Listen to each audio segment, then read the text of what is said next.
যদি কেউ কোনো কোথাও কোনো প্রবলেম হলে বা কোনো সম্পর্কে কোনো প্রবলেম হলে সে ব্যক্তি বা সে মানুষ বা কোনো ব্যক্তি যদি অন্য আরেকটা জায়গায় ইনভলভ হয় বা বিয়ে করে, যাকে বিয়ে করলেন এটা কি তার দোষ হয়ে যায় তার অতীতের কোনো সম্পর্ক ভাঙার জন্য? কথাগুলো আসলে শবনম বুবলী কাকে টার্গেট করে বললেন এটা কিন্তু একদম ক্লিয়ার। তবে এখানে কথা হচ্ছে, হঠাৎ করে শবনম বুবলী অপু বিশ্বাসকে নিয়ে এমন মন্তব্য কেন করলেন? তিনি হয়তো জানেন না অপু বিশ্বাস নতুন করে বিবাহ করতেছেন। এইটা নিয়ে বেশ কিছু তুমুল আলোচনা চলছে নেট দুনিয়ায়। হয়তো এরই প্রসঙ্গে তিনি কথোপকথন বলতে চেয়েছিলেন। হয়তো এই বিষয়ে কিছু শুনেছেন, যার কারণে তিনি এই কথোপকথন বলছেন। তবে আপনার কি মনে হচ্ছে শবনম বুবলীর এই কথোপকথনগুলো শুনে? তো চলুন আমরা এই কথোপকথনের আরো কিছু তথ্য নিয়ে আসি, যেগুলো শুনলে আরেকটু ক্লিয়ার হতে পারবেন। যাকে বিয়ে করলেন এটা কি তার দোষ হয়ে যায় তার অতীতের কোনো সম্পর্ক ভাঙার জন্য?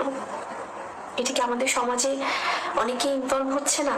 তাদের যদি ভুল বোঝাবুঝি হয় কোনো একটা সম্পর্কে, যদি বোঝাপড়ার আন্ডারস্ট্যান্ডিং প্রবলেম হয় বা তাদের মধ্যে যদি কোনো প্রকার ঝামেলা তৈরি হয়, তাহলে তারা সেখান থেকে বের হয়ে যদি কোনো একটা সম্পর্কে যেতে চায়। এবং আমাকে পরবর্তীতে শাকিব খান এটাই বলেছিলেন যে আসলে আমি অনেকদিন ধরে চাচ্ছিলাম এই বিষয়গুলো শেয়ার করতে, এবং I am not happy in that relationship, এবং আমার কাছে মনে হচ্ছে এটা সম্মানের জায়গাটা বা তার জায়গা থেকে সে অনেক কিছুই বলেছেন।